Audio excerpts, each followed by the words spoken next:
perguntei um pouco antes como você consegue trabalhar esses temas complexos e traumáticos, às vezes, polêmicos, nas escolas, no consultório. E como é que funciona também, né? nos consultórios? Mas, por exemplo, com relação às associações, com relação ao agrupamento de profissionais, como é que vocês conseguem trocar, partilhar entre vocês essas dificuldades? Pronto, é muito importante esse tema e eu queria destacar aqui que eu faço parte da Associação Brasileira de Psicólogos em Portugal. Peraí, Associação Brasileira de Psicólogos em Portugal. Ricardo Sá, já sabia disso, Ricardo Sá? Vamos trazer o Ricardo para isso. O Ricardo vai saber, logo. E quem tiver interessado pode pesquisar, nós agora temos um site, www.apbp.pt. APBP. Associação de Psicólogos Brasileiros em Portugal. Maravilha, o que se encontra lá? Somos psicólogos unidos que estamos tentando trazer a nossa força para atuar aqui em Portugal, porque nós tivemos muita dificuldade para atuar enquanto psicólogos por conta das dificuldades de validação do diploma, por conta das dificuldades de nos inscrevermos na UPP. Então, sim. Nós acabamos por nos unir para nos ajudarmos e para trazer um pouquinho também da nossa forma de fazer psicologia e também. Lá está, muitas pessoas, quando nos procuram, muitos brasileiros preferem ser atendidos por outros brasileiros. Então, isso também é uma... Há uma diferença muito grande no modelo português e brasileiro de trabalhar o idioma? Eu acho que somos todos psicólogos e há diferenças culturais, mas eu acho que nós também podemos nos unir. Então, assim, a Associação de Psicólogos Brasileiros em Portugal também não pega uma separação de toda forma. Na verdade, nós tentamos que nós nos unimos e que nós tenhamos a oportunidade de fazer mais ciência, fazer mais psicologia e construir mais a psicologia. Brasil e Portugal unidos para construir a ciência psicológica aqui, para fortalecer a ciência psicológica aqui. Perfeito. Diga lá, Almeida. Se nada mudar, as meninas de hoje poderão ser as vítimas do futuro? Como as novas gerações estão se comportando em relação ao feminismo? Avanços ou ainda somos os mesmos e vivemos como nossos pais? Malandro, você pegou um pedacinho da canção, maravilhoso, muito bom, diga lá. Avanços, hoje nós falamos do feminismo e da identidade de gênero e isso já é trabalhado inclusive nas escolas. Eu lembro que com 14 anos eu acho que eu não sabia o que era feminismo ainda. E hoje, por exemplo, eu já tive a oportunidade, há 2 anos atrás, quando eu trabalhava numa estrutura de apoio a vítimas pela Cruz Vermelha Portuguesa, eu tive a oportunidade de ir às escolas da cidade falar sobre violência no namoro no dia 14 de fevereiro. Então, assim, nós fomos às escolas... 14 de fevereiro aqui é o Sim, é o dia dos namorados. Mas como é que chama? Quem tem um nome Valentine's Day. Como é que é no inglês? Ele diga lá.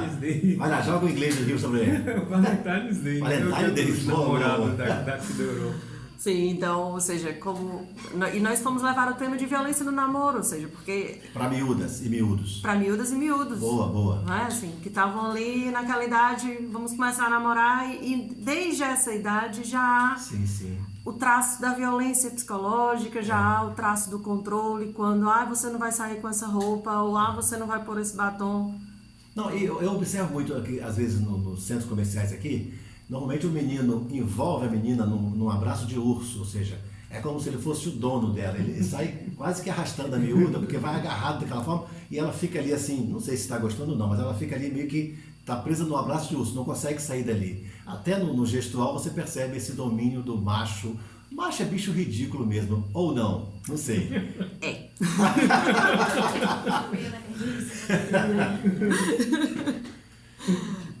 Mas lá está, quando você fala a palavra macho, vem com essa conotação. Por isso que eu disse, animalesco, né? Do animalesco. Exato, então, por isso que eu disse porque assim. Se você se comporta como o macho do machismo, então, sim, é ridículo. Perfeito. Bom, aí então... Mas é o mal necessário.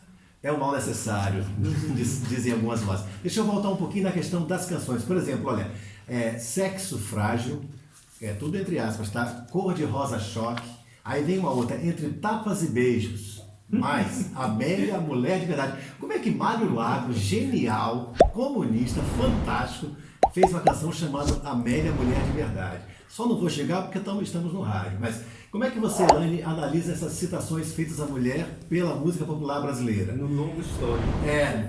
Mais ajuda na consciência da igualdade ou reforça esses estereótipos, preconceitos estruturais, enfim, toda essa novela que a gente vê por aí? Amélia, a Mulher de Verdade, Entre Tapas e Beijos, sim.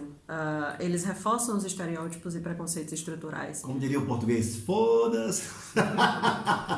Não é verdade? E não é na verdade, não, quando não você é fala. não. Sim, e quando você fala que, nossa, o cantor é comunista e os comunistas também eram bastante machistas. Porque, na verdade, o machismo faz parte dessa cultura patriarcal. E nós todos fomos criados nisso.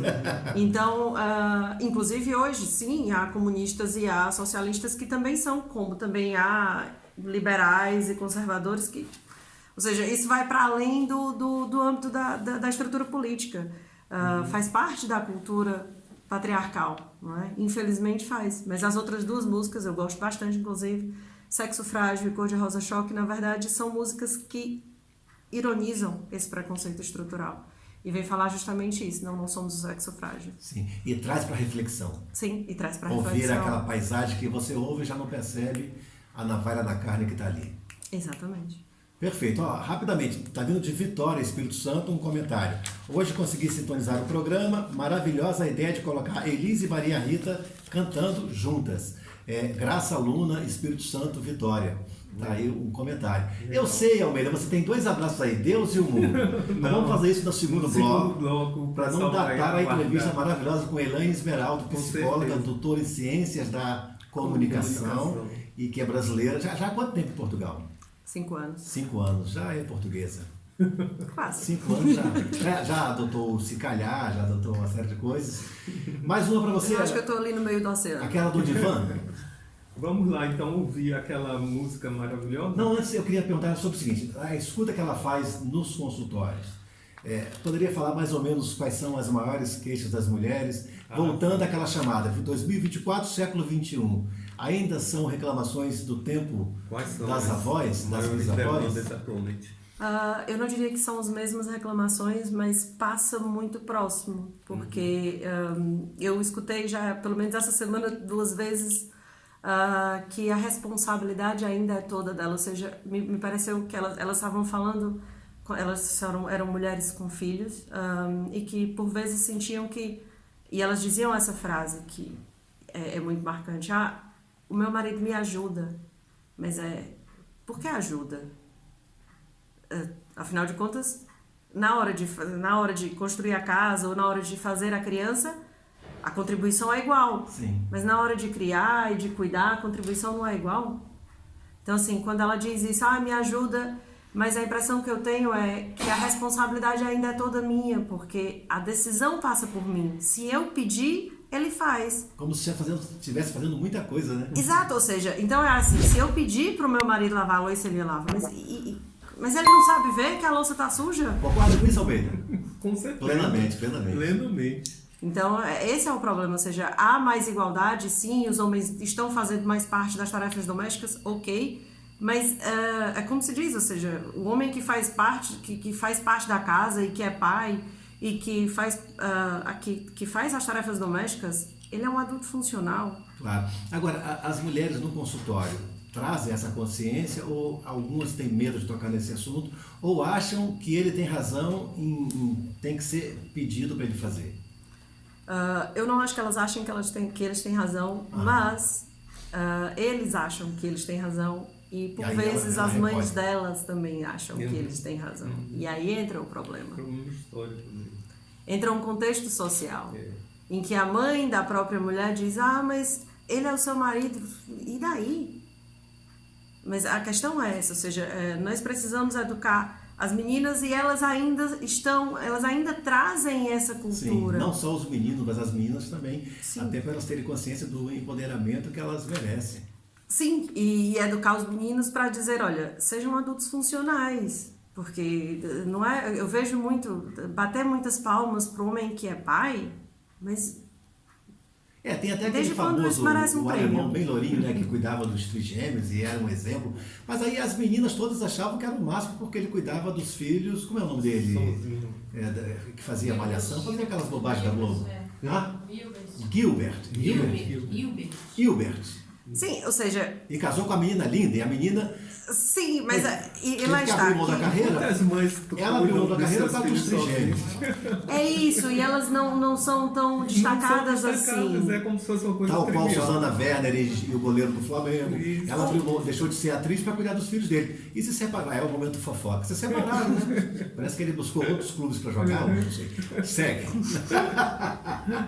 Pronto, ou seja, a grande questão aqui é, às vezes, nós ainda Somos os mesmos. somos os mesmos e Como os vivemos nossos como os nossos pais. Ou pais, seja, né? há avanços, e nós falamos cada vez mais disso e é preciso que nós falemos cada vez mais. Perfeito. E ensinar os meninos olha, sejam adultos funcionais, e ensinar as meninas, sejam adultas funcionais e vocês podem fazer o que vocês quiserem. E aí a sociedade seria bem melhor, não é? Seria. Olha, eu vou dar um exemplo. Anos 80 era quase impossível uma mulher ser prefeita.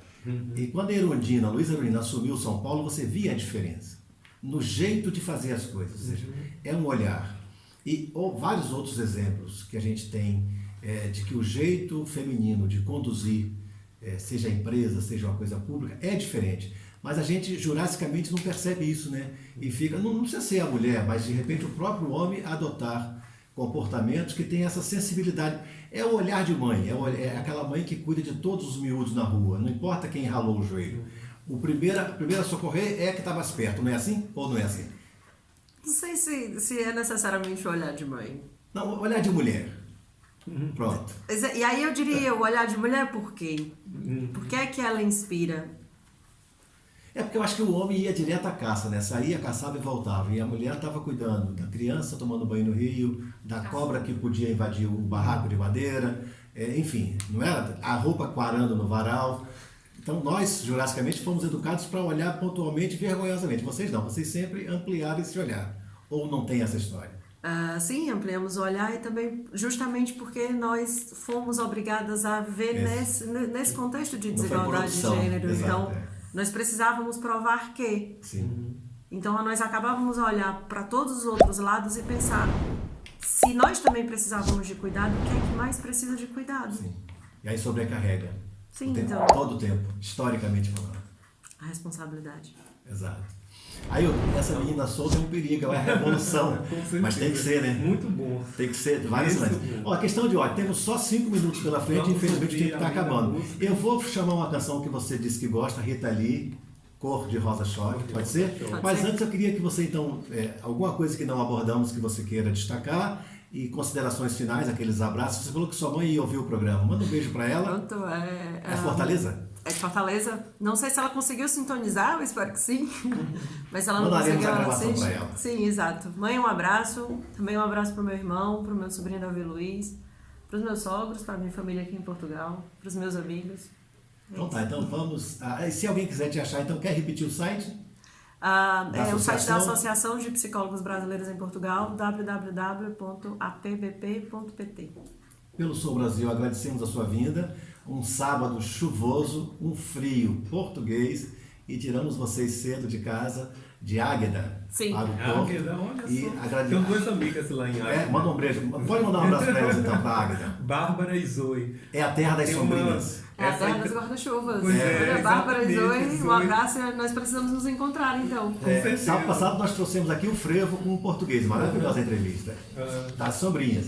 Hoje falamos de Águeda. Bom, agradecemos sinceramente, foi muito bom e que a gente possa fazer. Inclusive, talvez dia 29 de março tenhamos Ricardo Sá, Quem sabe? Psicologia Positiva. É. Se calhar, fazemos uma dobradinha, vai ser interessante. Dobradinha. Acho que seria bastante Tá bom? interessante. Enquanto isso, vamos de Rita Lee. Rita Lee, vamos lá. Para fechar Lee. bonito, anuncia pra gente que quem vem aí é a Rita Lee, qual é a música? É Cor de Rosa Choque, vai lá. Cor de Rosa Não, Choque. calma, não. Opa. Pela Rádio Metropolitana do Porto, programa Sul Brasil, ouviremos agora, vai. Então vamos lá. Pela Rádio Metropolitana do Porto, no programa Sou Brasil, Rita Lee com Cor de Rosa Choque.